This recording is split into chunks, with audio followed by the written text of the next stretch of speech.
Hello and welcome to the Celtic Down Under podcast. I'm your host, Jarrod, and joining me tonight is Sean. How are you, Sean? Going well, yeah. It's still ball sticking to your leg, hot out here, and COVID restrictions are ramping up as we get more cases. That might sound like an echo to anyone that listened to our first attempt at a live broadcast 5 minutes ago. It was interrupted by technical difficulties. Yeah, exactly. We're back. We've had to restart it, so there's no live podcast this week due to technical difficulties. It's just the audio one here. So apologies to Paul and Kevin, I think it was, who joined in before and was watching. Appreciate the support. So what we'll do before we get stuck in, just the usual shout, if you're listening to the Celtic Down Under podcast and you haven't already done so, please subscribe to us in your favourite podcast app. You can also subscribe to the Celtic Down Under podcast on YouTube. So the first game that we've got to review is Celtic 2, St Mirren 0. So we had goals scored by Cameron Carter-Vickers and Callum McGregor. 21 shots to 6, 76% possession. We had 791 passes. They're 248, 88% pass accuracy, and 9 corners. What was your take on the game, Sean?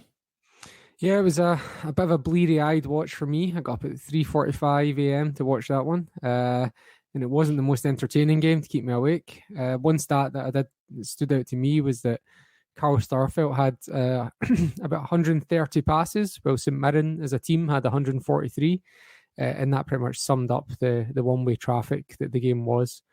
We'd obviously not scored in the two games before, so it was starting to look a bit bleak in terms of not being able to be creative or break down these low blocks or whatever without Giakoumakis there. But we did get a breakthrough from a set piece, which is just sometimes what it needs. Something we've lacked this year. It's just that sort of game where a big centre back can go up and score the goal to make it 1-0. And yeah, once we got that, it kind of opened us up a little bit, relaxed us a little bit, and we never really looked in doubt after that.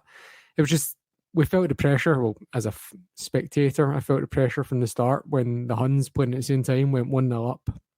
So that kind of made me nervous until we scored. A bit of relief at that point. Yeah, for me, it wasn't really in doubt. Like, I didn't see us conceding a goal. Like, they didn't really do much there to cause much of a threat. But yeah, that strike from Carter-Vickers, what a finish! Like, see our centre backs partnering up and Starfelt headering it down, and then Carter-Vickers left foot, bang, all power. You see strikers just absolutely sky that ball over the crossbar, so it was a good quality finish. Yeah, I think the St Mirren game 2-0 was kind of generous to St Mirren, to be honest with you. Oh, yeah. It was 2-0 going on 5 or 6, to be honest with you, but oh well, 3 points in the bag, that's the main thing. So happy days. It was very much a continuation of the problem that we highlighted with Daiza Maeda last week, and that, like, he just, when it's 0-0, he just can't get in the game. You know what I mean, like, they're just going long, so he can't do the high press if the other team's just punting the ball, and if they're doing a low block, we can't find space for him. Do you know what I mean? Like, he's so nullified by that kind of us trying to break down a team. I'm going to take what you said and use it as a segue into the next game, Sean.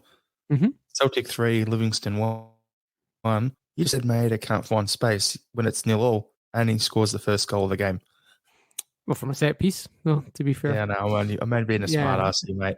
No, it was I see your point. I get it. It's sometimes you need that big battering ram up forward, especially when the team's playing a low block like St Mirren did. So yeah, we missed Giakoumakis in that game. But Celtic 3, Livy 1. Overall, it was like 24 shots to 6, 7 on target, 72% possession. Passes, we had like 300 more than them. Overall, I was happy with that result for a few reasons. Named the podcast Magnificent Macaroni because we finally won at the Tony Macaroni for the first time in God knows how long. Won on a plastic pitch. We won there. And James Forrest on the score sheet for this season as well, which means it's the 13th straight season he's scored now. So, yep, happy days overall. Like, I actually thought that game being 3-1 That was, again, as I said about St Mirren, that was 3-1 going on 5 or 6-1.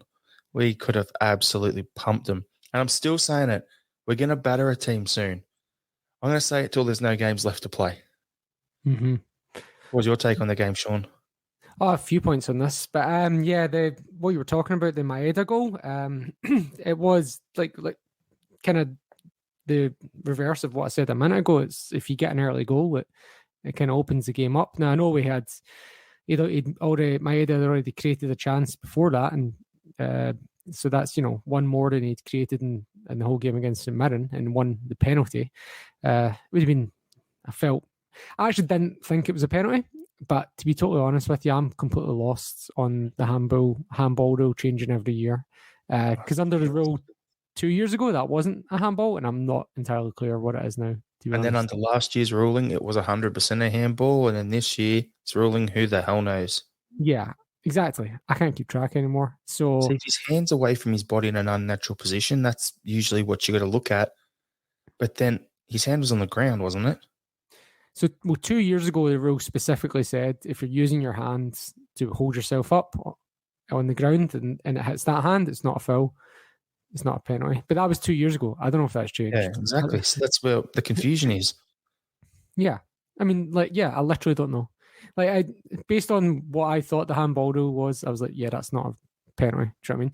But let's be honest, the refs should know. And look, they've been putting in some really shit performances this year. Everyone agrees. But one thing we can also agree on is they're probably doing a better job than Aaron Ramsey, and he gets more money in 1 week than they get in 5 years. So levels, Yeah. It's all relative. Good point. With the Livy game, something that I saw afterwards, and it made me have a bit of a laugh, right, was the carry-on in the media, especially the BBC, from all the Rangers-loving fans. Oh, that ball was out of bounds for one of our goals. Turn it up, mate. Turn it up. It may have been out of bounds. Yeah. I don't think it was. But at the end of the day, how many, little mistakes go in your favour if it was? Something goes against us. You can see they're feeling the pressure. They need that 40 million to keep the lights on. And, there's only 8 games to go in the league and they're 3 behind us. So they've got to hope we drop points in probably at least 3 games when they win. So, because realistically, they're 3 behind, so there's 1. Then they've got to get ahead. And then we've got goal difference. So it's 2 or 3 games there that they've got to absolutely get the margin in. So, yeah, the pressure's on and you can see it. Just you wait and watch the outcry over once the split happens. It's going to be an absolute omni-shambles, mate. Yeah, it's a big word for the week. But you're right. You're 100% spot on. They were raging, and it's palpable, and it's been like that for weeks now. Do you know what I mean? Like, they had like an all Hun cast on Sports Scene. Didn't watch it, but they had like 3 out of 3 were all ex-Rangers / Sevco, and yeah, look, they didn't highlight the fact there was a foul in the build up to their winning goal against Aberdeen. They didn't highlight that the Livingston player, who I forgot the name of, should have been sent off when he just took out Tom Rogic when he was already on a yellow card. If that had been a Celtic player, it would have been uproar. Didn't highlight that we should have got a penalty for a handball that wasn't given, even in the opposite of the one that was given. So we deserved the penalty for a handball. We just didn't quite get the right one. All of these things, like how many games, when we lost the Hearts at the start of the season, nobody made a fuss about that, for the offside goal that was onside, etc., etc. It's really just when we win, if we're ahead of them, like if we were 10 points behind them, nobody would be saying anything. You wouldn't even hear it. Not a word. It's selective memory. That's all it is. It's not fitting their narrative. So that's what the issue is. Yeah. They're losing, and they're building a narrative that it's not their fault. Like, they can't accept that they've dropped points in, I don't know how many, like 5 games or whatever since they came back. They've just been shit. And look, that game against Livingston, we were great. That's the best we've played since Motherwell, or was that before before Sevco? I can't remember. By the way, in the last 4 or 5 games, we've been tepid at best. We've not been pressing with intensity. We've not been attacking with flair. We've not been physical. And I thought having Bitton and Rogic in the middle kind of made a lot of difference. Like, as I mentioned with St Mirren, teams are kind of trying to go long, and having Bitton with a bit of aerial control in the middle helped. And people underestimate when Tom Rogic is in the mood, like how he can just stand a man up, like shoulder to shoulder, and bring that ball out there. Like, it really makes a difference. Like, when Tom Rogic gets involved in a physical battle, that's when he really shines. And he was really good again at the weekend as well. I know he didn't get an assist or a goal, but I thought he was great. Bitton and Rogic, and Kalmak as well. But the three in midfield were great. While we're talking about players who performed well over the last couple of games there, I want to say the man of the match in both games for me was Carl Starfelt. I can see that look in your face before you said that. Like, I'm going to bait Sean here. That's the funny thing is, I was actually going to name the podcast Starfelt Can Play Sean. That's what I was going to originally name it. But I thought, no, that's a bit too, passive aggressive there. Too on the nose. No, I actually thought against St Mirren, I thought Carter Vickers was man of the match, but I thought Starfelt was right in there. And I also thought Starfelt was great against Livingston as well. He did make, I think he made one mistake. One mistake early on, but then he didn't let it affect him.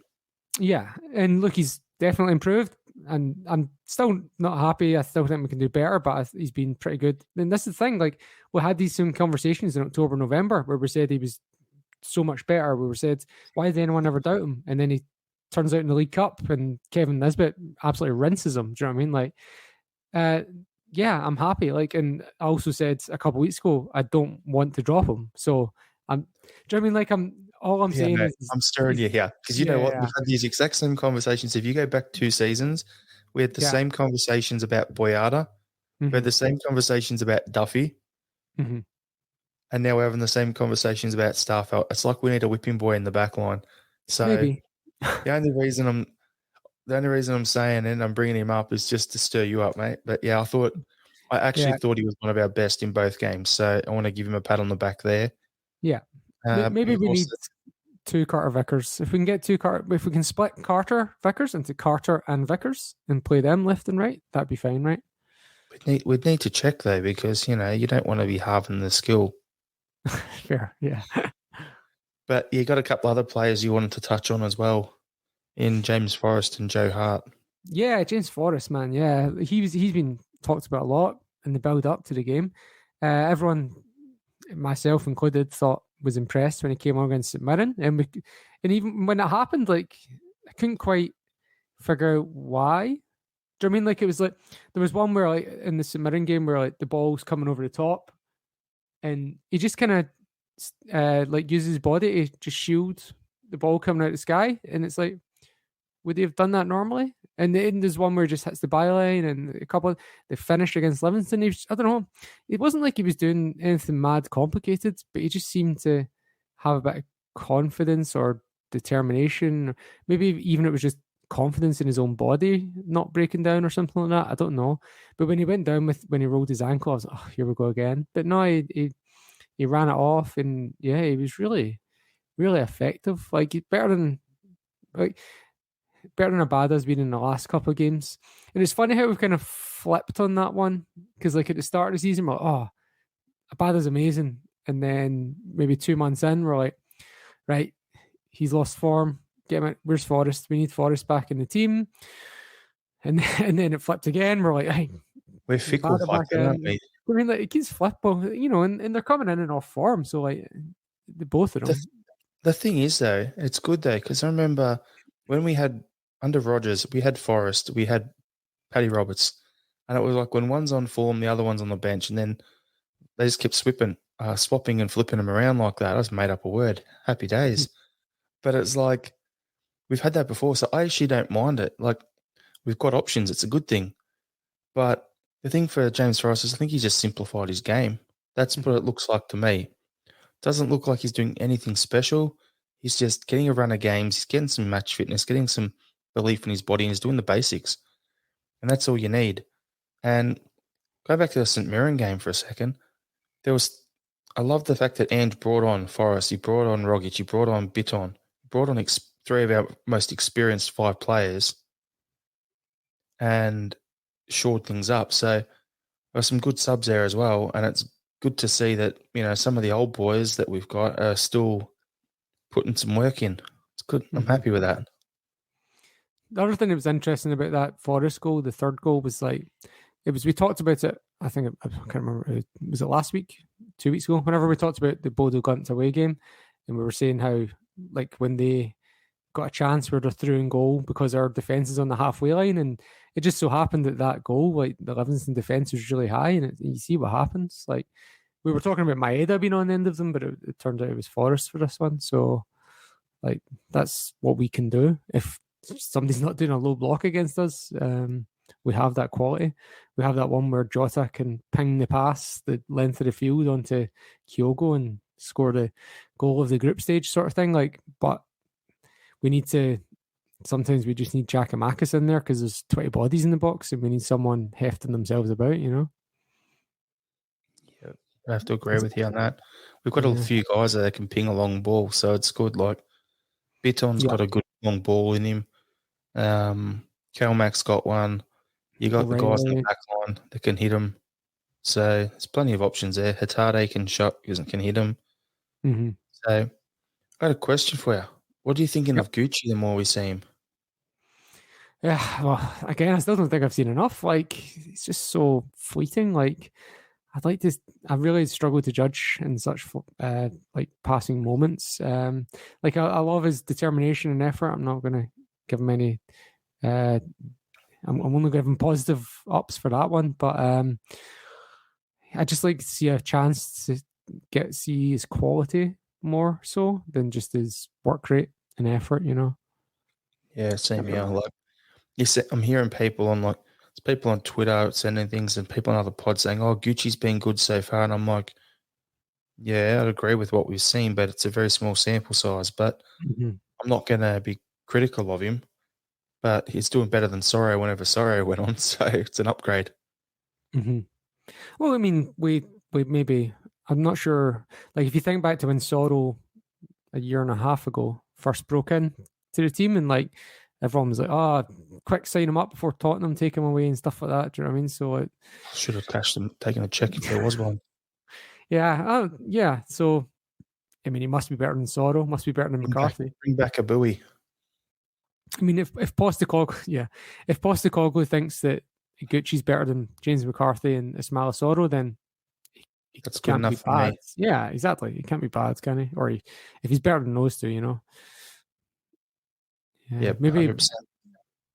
Maybe we need to think about moving those two on. Yeah, there's going to be a bit of turnover in the off season, so I think we might, because there's no game from the weekend to review. I think we might have to do that next week. Go through next week's pod. We'll go through our run-in form for the rest of the season and the league run-in, and actually go through the squad as well and say where we're at now. What do you reckon we should do? I reckon we'll do that next week. Mm-hmm. So tune in for that, everyone. It's usually around 9 a.m. UK time when we go live. Hopefully it works next week and we can get that discussion going on our Twitter, Facebook and YouTube channel. So some other news around the Celtic scene here. We've got Scott Brown has left Aberdeen. So I got a question for you, Sean. Should he return to Celtic in a coaching role? 100%, 110%. When I seen that you'd add that to run sheet, I went to just go on the Celtic website to just kind of check what our coaching staff looks like, and I wasn't looking for anything in particular. Just thinking Postecoglou's said 100 times that once he gets the first team squad sorted, he's going to start looking at the background structure. So I'm not necessarily looking to see what vacancies there. More just where could one be created. And we've got John Kennedy as assistant, and there's 2 first team coaches, and McManus and Strachan, and Stevie Woods is the goalkeeping coach, and that's it for the first team. So I don't know if we should be I don't know if we need to add to that or not. By the way, there's a current vacancy advertised full-time for under-18s coach that requires someone with a pro license. I'm not actually sure if Scott Brown has a pro license or not. But we actually do have quite a lot of coaches at the academy level. I'm not going to go through them all. But there's 5 plus, oh God, there's about 20 something here, 20 plus.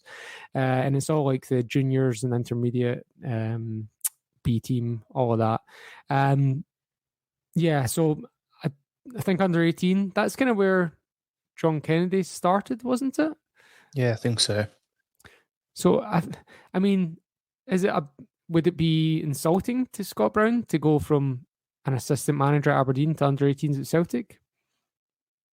Well, he was being linked with the St Mirren job, so it's gonna be tough. Like, what's he gonna want? That's the real question here. Like, for me, looking at it, going, would he want to come back and go into the academy at the 18 role, or is he gonna want to try the old Barcelona, Pep Guardiola, Luis Enrique sort of route, and try and take over the Colts when they come in, if they come in full time as of next year, and then Tommy McIntyre can go back to the 18s or still be the manager and Bruni's assisting him or whatever. I don't know. I'm just throwing random ideas out there.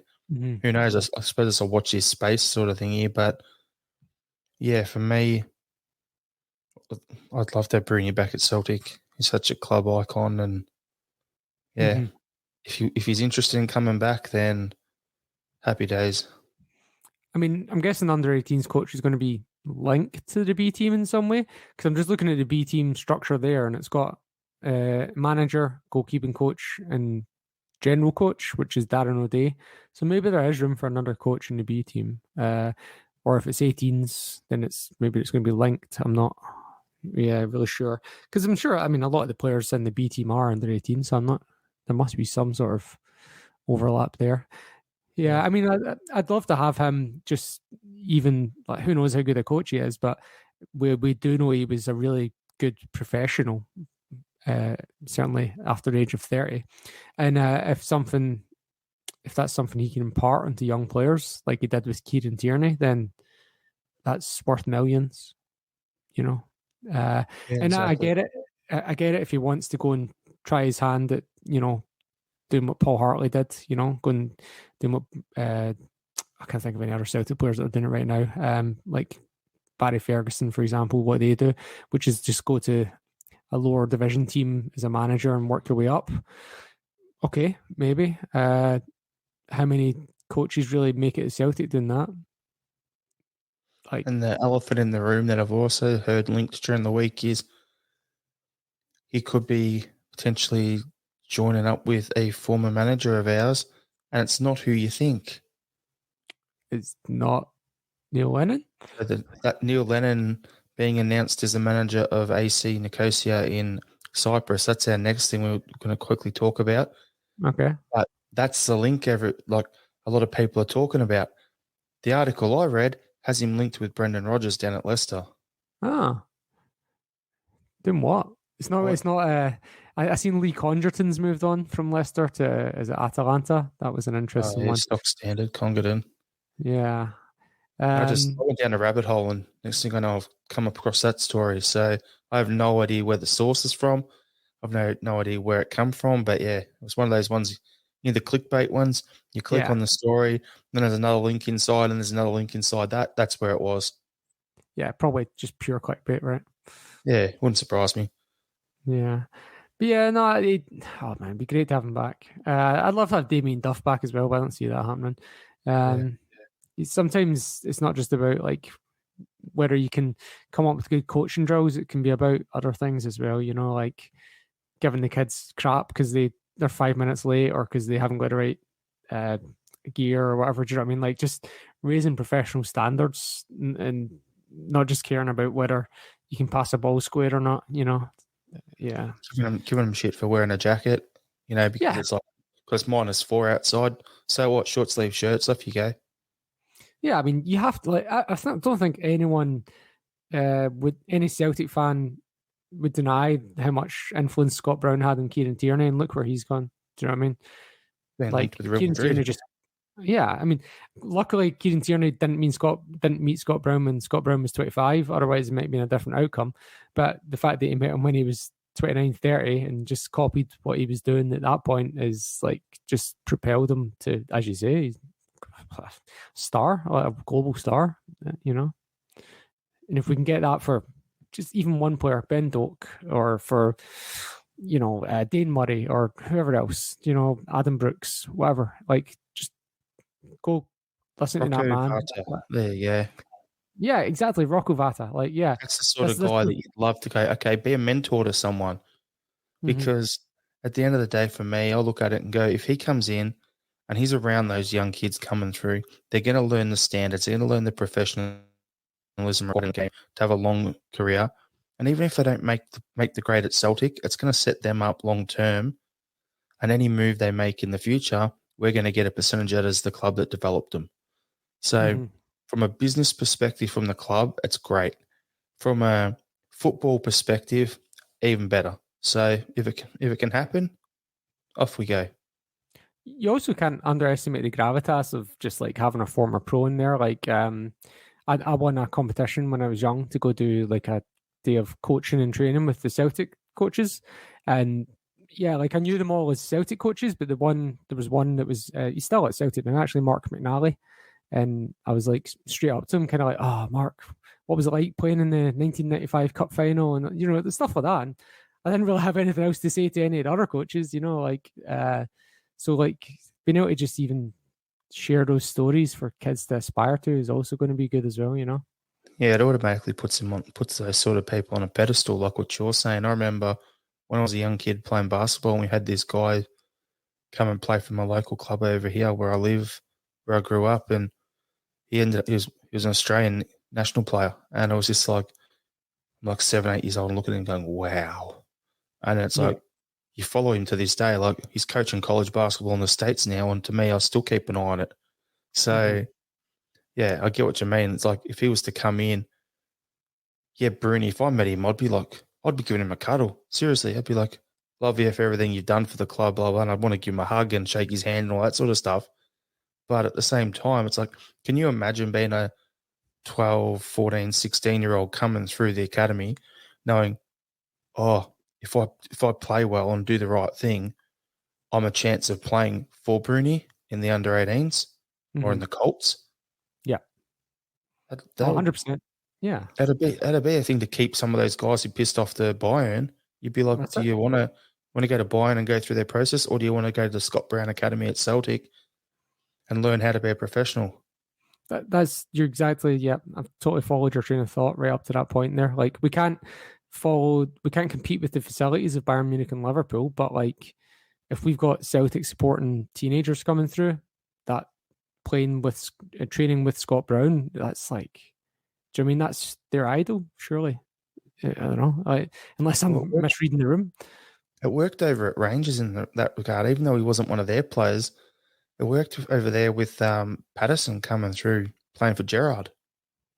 Yeah, he had offers to leave 2 or 3 times before he actually did, but he wanted to stay and be managed by Stevie G.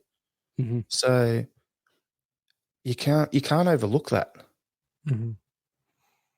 That's probably why these players walk into jobs like St Mirren, whereas like someone like Jack Ross has to go down to like Alloa and do a good job first. Like they don't have that playing reputation. Well, Brendan Rodgers has to go and manage at Reading and a few other ones, and then end up in youth academy at Chelsea before even getting a chance at Swansea. Yep, that's the way it is. And Mourinho had to go be a translator at Barcelona before he could get a job. Things like that. So, yeah, who knows? Watch your space, but hopefully he comes back to the club in some sort of capacity. Yeah, fingers crossed. Now, what's your take? We're seeing a bunch of Neil Lennon bashing on Twitter when he was announced at AC Nicosia. For me, anyone bashing Neil Lennon on there, stop being a keyboard warrior. We had one bad season last year. I know I gave him a belting. Personally, I don't really care what he does once he leaves Celtic, whatever. I don't really keep a close eye on it. But the guy gave so much to us as a player, and then as a manager with his first stint, and then even his second last season when we won over in Lazio. He did a lot at the club. Yeah, things didn't go away in the 10-0 season. Revisionist history and all that, he was not the worst thing for us, but I'm looking at it going, he's copping the old Ali McCoy sort of treatment. And yeah, like I don't think it's fair on the guy to realistically he gets a job. He's got it in another country. He doesn't speak the language. And next thing you know, our fans are just bombarding their announcement, just absolutely bagging it out. Like, come on. What's your thoughts on it, Sean? Well, if someone like if Celtic were bringing someone in with a track record in say Belgium that matched Neil Lennon's, fans would be like, it makes sense. Like he's got a great track record, and that's what you're doing when you're hiring a coach. You're not hiring someone like if your team like Omni and Nicosia, you're not like poaching a player that's a coach that's currently managing, Watford or whatever. You're not going to outcompete financially. You're going to take someone that's, a free agent, and Lennon's got a record. It's a bit of a surprise for me, considering the language thing. That is a bit of a surprise to me.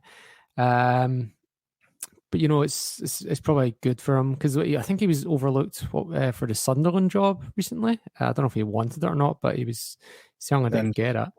And there was another one as well. There was another one as well in the Leighton Orient.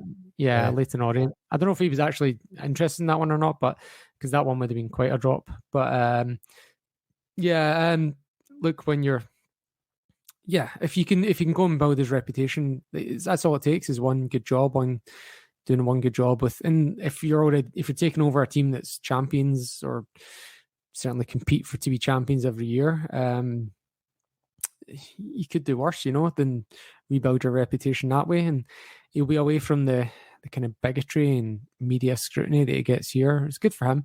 Ali McCoy came out and was saying like, we need to get someone new for our game of six-a-sides on a Friday night now. I didn't know about that. I didn't know that Ali McCoy and Neil Lennon were friends outside of media now. That's interesting. But look, I'm happy for him. I hope he does well. Like genuinely. And can you imagine if we got them in the Champions League? That'd be great. I was looking at it going, I thought his next move is after what happened in English lower leagues. I thought he'll probably end up in the MLS or down in Australia, not in Cyprus. Now, my one concern for him is he's going to need a lot of sunblock in Cyprus. That's all I have to say. Yeah, exactly. Yeah. And it's not, I'm saying he'll be free from the bigotry, but he's certainly not going to be free from conflict because Cyprus is like one of the most conflicted nations in the world between Greece and Turkey. So hopefully he doesn't get caught up in that. But it's good for him, like, I'd be even better if they drew Rangers actually, Sevco in the Champions League qualifiers next year. That'd be nice as well. That'd be perfect. Because he wouldn't be allowed into Ibrox because, he's a security risk. So I wonder what they'd have to say to UEFA about that one. Oh yeah, good luck with that. Yeah, but no, we did talk about this last year, and we said at the time we all agreed that he had to go. We were, everyone's switching point was somewhere between September and November, and by November we all agreed he should have been gone. He hung around till February, and we were all pissed off that he hung around. And that's what the issue was. Yeah, and look, Desmond was being stubborn and just going against the fans. Lennon had some sort of unimaginable blind faith in himself, and also a very understandable loyalty to the club that he loves more than anything else. And these things just conflated in a way that they just couldn't see what was the right action. And you, I, John, Liam, we all said at the time, once some time passes, he'll be welcome back and he'll be a hero. Whether enough time has passed or not yet, probably not, but I'd say there's a lot of people like myself who would still buy him a drink and shake his hand if we seen him right now, so I hope he does well. It's spot on what you're saying about time heals all wounds on that regard, because like you said, Brendan Rodgers came up earlier in the year and it's nowhere near as bad as it would have been 2-3 seasons ago. So if he's starting to get to that point, give Lenny 2-3 seasons, and yeah, I think a lot of this will be in the past. I'm not sure about the specifics on Billy McNeil. I think he left once and was sacked once. But anyway, he's got a statue out front. So, like these things, they get forgotten about. Your glory is remembered. Fergus needs his statue first before anyone else, though. Yeah. Yeah. And he was booed. And look, find me one person who would boo him now. Yeah. Not going to find one here, I'll tell you that much. No. So, last topic before we preview our cup game next Monday over there, but seen some articles. The Celtic blog had a post up, right? And I've seen Axon Paul over there has discussed this as well and put up a post in their Facebook group and everything. So I want to get your take on this, Sean. It's a bit controversial. We don't really want to talk about the war, right? That's going on in Ukraine. We want to keep politics out of this podcast as much as possible. The only reason I'm bringing it up is the topic that we're seeing is people are asking, with the war ongoing in Ukraine and all non-Russian players are possibly being able to cancel their contracts and leave their clubs in Russia, should Celtic be looking to exploit /capitalists and try and sign some players there on the cheap or on freeze? The first player that's been linked to us is Jordan Larson, and then there's also 3 or 4 non-Russian left backs there as well. So is this something that you think we should be looking at, or is this something that you think we shouldn't be? Well, first of all, we're outside their transfer window, so it wouldn't be until July. So it would be with a view to the second half of the year.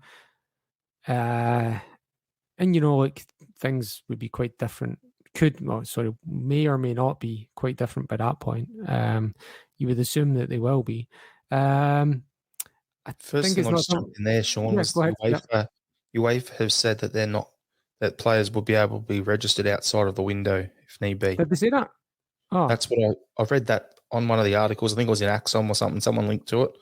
Okay. So on their post. So if that's a possibility, then you could potentially get Larson walks out of his club tomorrow and then walk into us tomorrow, like on Friday or something. And next thing you know, he's able to play for us.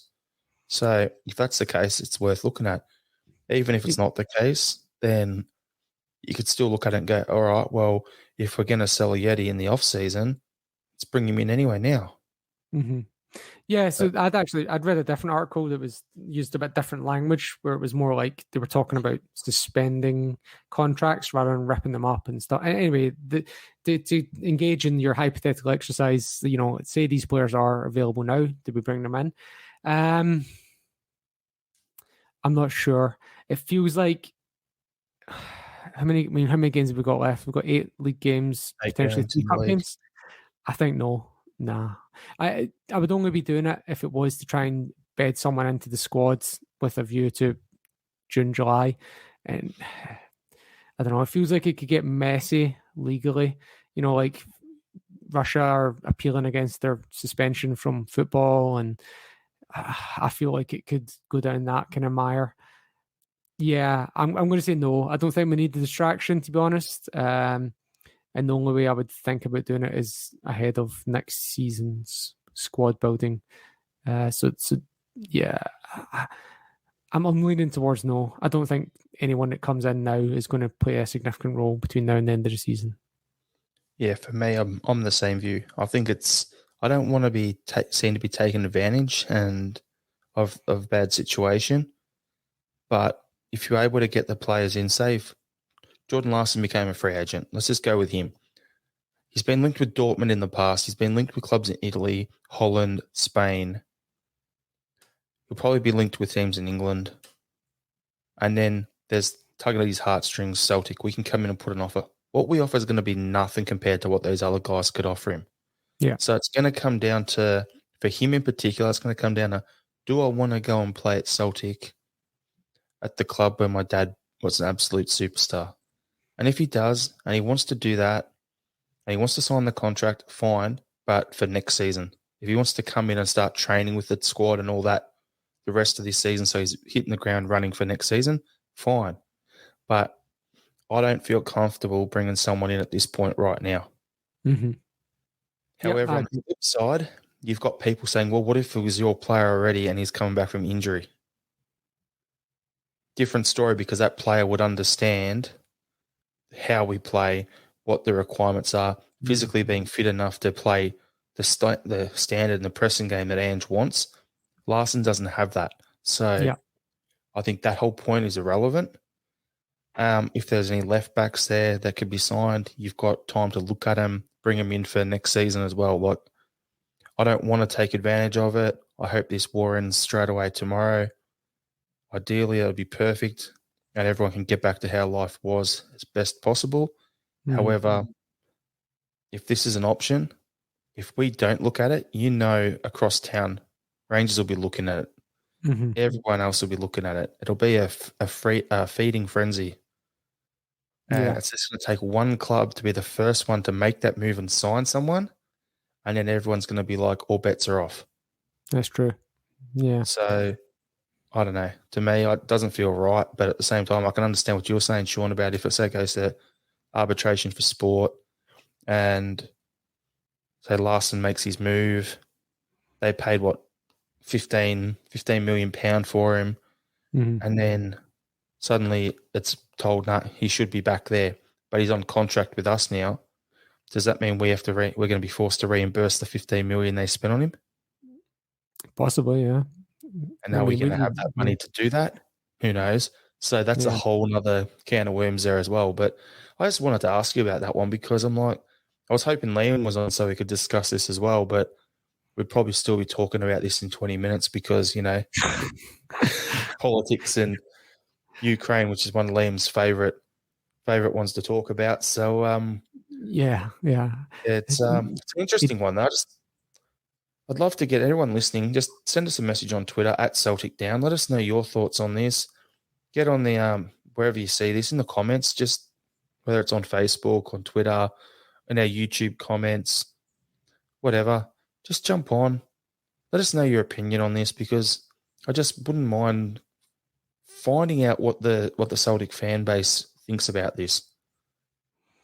What may be purely on the whole player thing, not on the political side and the war and all that sort of stuff. I don't need to know that. I pretty much know what the fan base thinks about that. But what were you going to say, Sean? I was going to say what might pass moral standards and also not step into those kind of disputed territories of financial and legal boundaries might be if we offer, say, 10 to 12 players from that area some place to live and train and join in with bounce games at Lennoxtown for a month or two. We won't be paying them. We're just, other than paying their accommodation and food. And, Celtic squad likes to play competitive training games. And we also get a free look at some players that may be free agents or available transfers in the near future. It's a potential idea. And while we're talking about the whole Russia situation, Sean, I've got another question for you. Should Celtic call Bolingoli? Because we just loaned him to a club in Russia. What's your thoughts? I mean, they might have had a look at him for a week of training and been like, and take that as a free pass and get rid of him. Oh God! I mean, the whole point was to give him game time and put him in the shop window, wasn't it? Exactly. And now that's not happening. It's a nightmare. What scout's going to go into Russia when there's a war going on, and what football is going to be played there? I mean, where's he going to end up? He's going to end up back in Turkey or Belgium, right? Like, it's going to be Belgium. It's going to be back in Belgium for a third of the price we pay them, if that. Like, whoever we sell him to, slap a massive sell-on fee onto him. Well, yeah, but also don't see us getting much return on that. I know. Yeah, I think he's been found out. I think he hit his ceiling when he came here, and yeah, I think he's most likely the place he's going to end up back on is back in Belgium on a discount around anyway. They'll find him in the bargain bin. Someone will. Yeah. All right, so we'll jump on to our last topic for today. Our next game is on Monday night over in Scotland. on Tuesday morning our time. So it's a 3:45 a.m. wake up for you, Sean, and a 6:45 for me over here, or kickoff. Mm-hmm. Dundee United versus Celtic in the Scottish Cup quarterfinal. What are you thinking is going to happen in there in terms of starting lineup, score prediction? Yeah, I think the starting lineup will be a bit different from the Livingston game we just had. I think a lot of that was built around getting height on into the team. Juranovic will be back in, for example. I could see. Actually, think my head I might keep his place, and Jack and Marcus will be on the bench. Midfield, I could see one change for the sake of rotation, and I'm not a bad. I'd be tempted to leave Forrest in. A bad as a young guy, and Forrest has got a couple of targets to hit before the end of the season. I heard he's on 96 goals and 96 assists for his career. So if he can hit a ton in one of those in the next 11 games, that'd be nice. Yeah, exactly. And he's going to be, I'm sure he'll be motivated to do both. He'd probably have those targets in his mind. So yeah, I can see 3 changes maybe. And I'm also excited for, I will get up at 3:45. Thanks, Police Scotland, for not allowing that game to be on a Saturday. Appreciate that.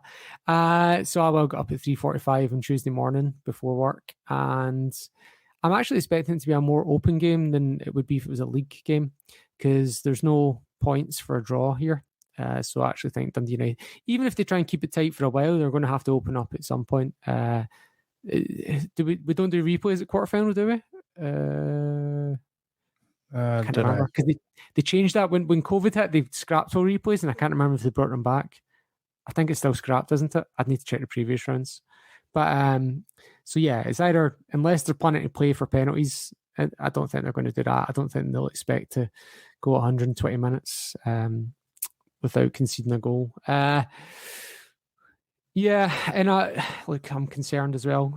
The set pieces we're conceding, but we've got a whole week off between the games, so hopefully we can be really focused on working on those set pieces, because Dundee United have scored a few from set pieces this year, and we're conceding them left, right and centre at the moment. So yeah, I'm expecting a more open game, expecting a few changes. I'm expecting them to be a threat at set piece, but I'm also expecting us to have some very we'll definitely score, put it that way. I'm going to say we'll win 2-1, but we'll be 2-0 up when they score, and we'll just be a nervy finish. Fair enough. Well, my lineup will keep Hart in goal. Back line will be Scales at left back. We're going to have Starfelt and Julian with Juranovic. And then we're going to have a midfield of Rogic, Biton, and Hatate. Kalmak will be on the bench. And up front will be Albion and Yeti. No, I'm joking. We got you Julian into the team and Kalmak on the bench. What's going on here? Scales in, and yeah, no, I'm actually serious about that back line though. I think it's a good opportunity to give Julian a game. It's not on plastic. Whether it's you play him for an hour and then bring him off or whatever, it's a good opportunity for it. And the midfield, I'm serious. I think, it'll either be Biton or Kalmak starting. And then up front, you'll have Maeda. Out left, you'll probably have, I think we'll have Forrest out left. Jota will get a bit of a breather. And out right, we will have either Abada or Karamoko. So it'll be an interesting one. Still enough talent there to win the game. And we're going to win it. We're going to win it 6-1. And it sounds like you're saying our backups are going to win this 6-1. Yep, heaps. No, I'm joking. If we go with that lineup, it'll be probably 2-1, like you're saying. If we go with our normal full strength lineup, this could be the game where we absolutely belt someone. Get that first goal, and then they have to come and attack to stay in the tie, and then whack, you're up 4-0 at halftime. Yeah, bring on some quality subs, their fresh legs. And then off you go again. Yeah. We've had a full week of training, no midweek game. You get out there, you get the job done early, press the living shit out of them, and then make some early subs, and off you go again, and keep the pressure up and get 45 minutes to an hour into most players, and you're laughing. And we've got a game before the international break as well, Ross County, is that right? As in, like, in terms of squad rotation and things, do we have? Yeah, we've got Ross County on the 20th, and then the international break, and then we're playing that mob at Ibrox. That's bizarre. They used to always make them before the international breaks, but anyway, that's the thing now, apparently. But yeah, okay. Yeah. Yeah, so I think it's going to either be, depends on how the lineup. If we go with a rotating guys 2-1, if we go with the full strength, we're going to batter them. But yeah, it'll be interesting to see what happens. Come on, Celtic. Let's get this return to Hampden with another win. I don't want to use the word that begins with T and rhymes with rebel. But if you want to have that, and it's not something we've mentioned yet, and if that's something you want, then you need this. So we need to treat it as a cup final or 3 cup finals. And look, the reason why we're not saying that word is because the much more important part of that triumvirate is And look, ask any Celtic fan right now, sacrifice the cup to get the league. Fine, sure. You can have your cup. Do you know what I mean? Like, we want that league. And that's why. Look at it this way. I'm sure there's some Celtic dars out there who would sacrifice their left nut to win this league this year. So. Yeah, exactly. And nobody's going to start thinking about it as something they want until the league is won.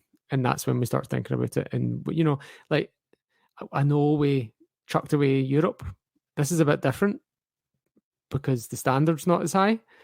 So as you say, a B team probably could take it through, but also the fact that we're not got midweek games means it really should be our sole focus for the week, and we should be giving it the treatment of a game that's just as important as any league game. And I think we will. And I think we'll get to the semi. And then who's in the semi? It's Motherwell, Sunday, Sevco, Dundee, Motherwell, Hibs. I can't remember the other two. I don't know. I'm not worrying it. One game at a time, Sean. To use a cliche. Yeah, exactly. But it's a Hampden game anyway. So, yeah. So we always do okay at Hampden. All right. So what we'll do is we'll leave that there. We'll start winding up the podcast here. So just, if you haven't done so, and you're on Facebook, please join our Facebook group and like our page. On Instagram and Twitter, it's at Celtic Down. You can give them a follow. Celtic Down Under on your favourite podcast app and on our YouTube channel. You can go and subscribe to them. That'd be great.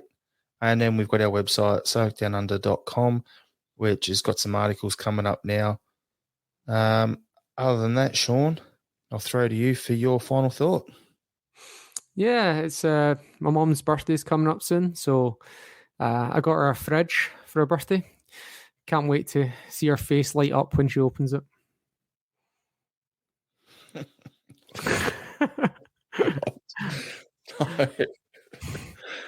And I was going to go with a serious thing to just everyone up north of Australia with in the floods that they've got in Queensland and New South Wales to stay safe, stay dry, and make sure you've got your floaties on when you go outside.